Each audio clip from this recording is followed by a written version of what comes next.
Hello everyone and welcome to this episode of Ignition Time. I'm going to answer the question, should stimulus checks be made permanent? Yes, you heard that right. A growing number of our fellow Americans and, as you can imagine, Democrats think that stimulus checks should be permanent. Folks, at the end of the day, for all of us, it's all about the money, honey. In fact, we all want it to be raining money, and not just us.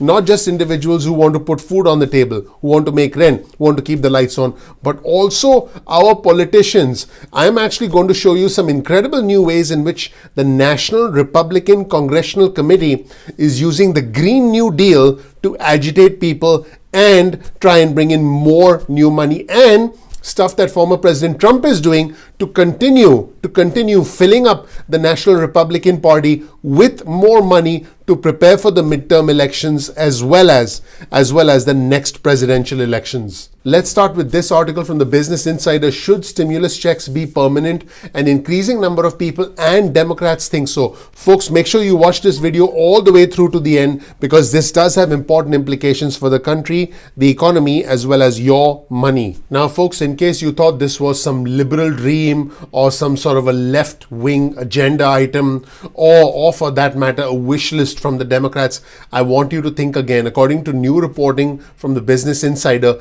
many people and Democrats believe that this would go a long way towards reducing the gap between the rich and the poor. Folks, the rich have gotten much richer during this pandemic and the poor have been left behind. The gap between the rich and the poor has increased substantially. In fact, some Democrats want this to be the new normal, and they are arguing that reoccurring aid, some sort of universal basic income, would make things more equitable, more balanced, and would prevent all the social inequality going forward. In fact, Business Insider also reported that sending out 2 additional stimulus checks, yes, you heard that right, 2 additional stimulus checks, sending out the 4th and the 5th stimulus check, would keep 12 million individuals out of poverty. Folks, this is something that the Democrats are pushing for, and the pandemic has essentially taken this conversation, which could have evolved over 5, 10, 15, 20 years, and this has essentially brought everything forward and essentially sped things up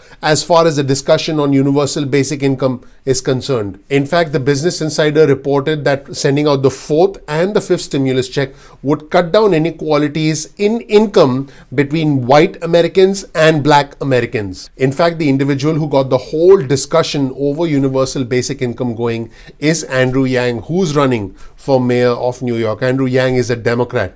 This is what Andrew said. He said, if Congress had its together, we'd all be getting direct reoccurring payments through the pandemic. This is what Andrew Yang told Insider back in August. In fact, let's go to Andrew Yang's website as far as 2020 presidential bid was concerned. You'll see his website on your screen right now. It says the Freedom Dividend. Andrew would implement the Freedom Dividend, a universal basic income of $1,000 a month, $12,000 a year for every American adult over the age of 18. This is independent of one's work status or any other factor. This would enable all Americans to pay their bills, educate themselves, start businesses, be more creative, stay healthy, relocate for work, spend time with their children, take care of loved ones, and have a real stake in the future. In fact, Yang's campaign had projected back in 2020 that his proposal would grow the economy by about $2.5 trillion by 2025, resulting in more income, resulting in more new businesses, more jobs, more spending, a surge to the economy. Folks, the economy grows when more people buy more stuff, meaning the number of transactions increases, and when people essentially buy more expensive stuff. In other words, the more the number of transactions, the higher those transactions are, the more the economy grows, the more jobs are created, the stronger the spending capacity of the consumer becomes. This is all tied to job growth and wage growth, of course, and so creating new businesses will help create new jobs, and that was the fundamental thesis behind the Freedom Dividend, allowing allowing individuals to have that floor, if you will, of financial income, so that individuals are not concerned about where their next paycheck is coming from, and so that individuals can achieve their full potential. So Yang's campaign did anticipate that this proposal would increase the size of the economy by about $2.5 trillion by 2025. And Yang's campaign also projected that more jobs would be created, approximately 4.5 million to 4.7 million new jobs. In fact, Yang is not the only one who wants some form of universal basic income. The Vice President of the United States, Kamala Harris, has said this in the past. I'm going to quote the Vice President. Through the course of this pandemic and crisis, we need to give people $2,000 a month as reoccurring payments, people below a certain income level, to help them and sustain them through the months of crisis, so at the end of it, they can get back up on their feet instead of falling deep into the crevices of this crisis. Now, as we know, in December 2020, there was a rather dramatic second major stimulus package that included $600 stimulus checks.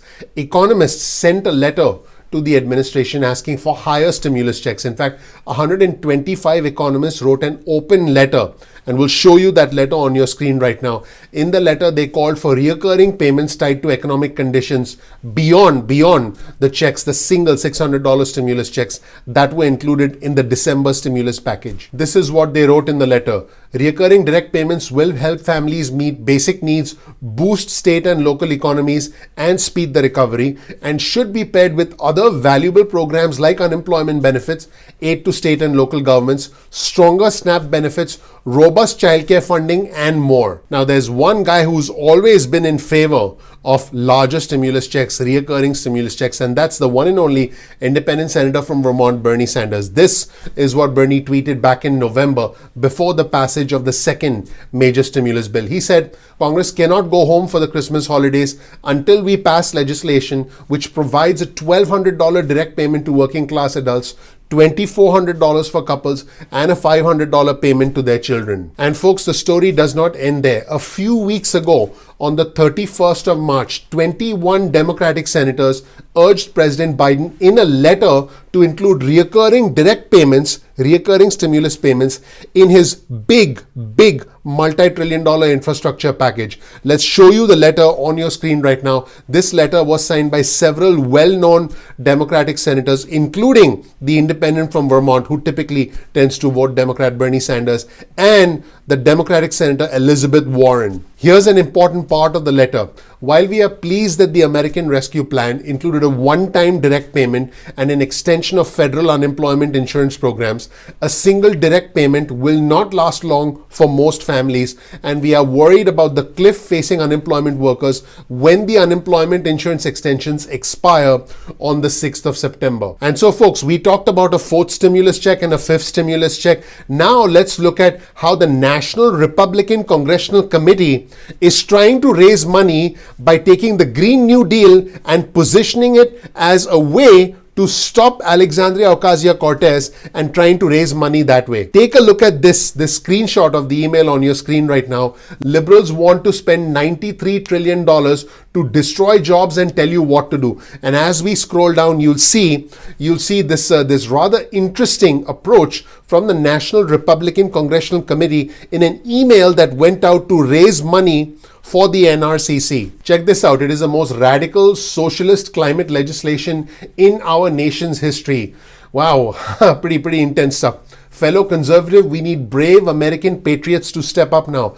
The use of the word patriots is very fascinating to me. So if you don't donate, you're not a patriot. That is the insinuation here. And as we scroll down, check this out. This bill is the worst type of bill. And check out that button, everyone. Stop AOC now. Also, new reporting from the New York Times. You'll see this headline on your screen. Trump is backing a new conservative group for donors aimed to compete with Democrats. What's really interesting is that this new group will recommend sending contributions to entities created by or working with Trump allies, and also to organizations associated with the former president, including a planned super PAC and his own multi-candidate PAC, meaning this money will be used to promote candidates in the midterm elections who are favored by the former president, and potentially, should the former president decide to run for re-election in 2024, potentially his own presidential election bid. So there you have it, everybody. President Biden on one hand facing pressure from individuals like Bernie Sanders, like Elizabeth Warren,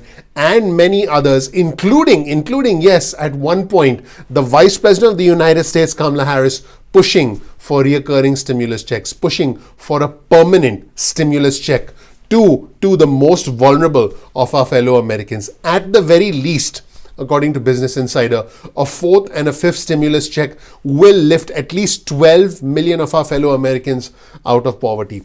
Let me know what you think about this in the comment section below. I appreciate you watching. Please click the like button. Please subscribe. Please enable notifications. And let me know whether you think there should be a fourth stimulus check and a fifth stimulus check, or do you think that there should be some sort of a reoccurring stimulus check? I do believe that this is a discussion worth having because some people have been left behind much more than others. Thank you so much once again. Please click like, please subscribe, please enable notifications. I'm looking forward to seeing you in the next episode of Ignition Time. Take care. Bye.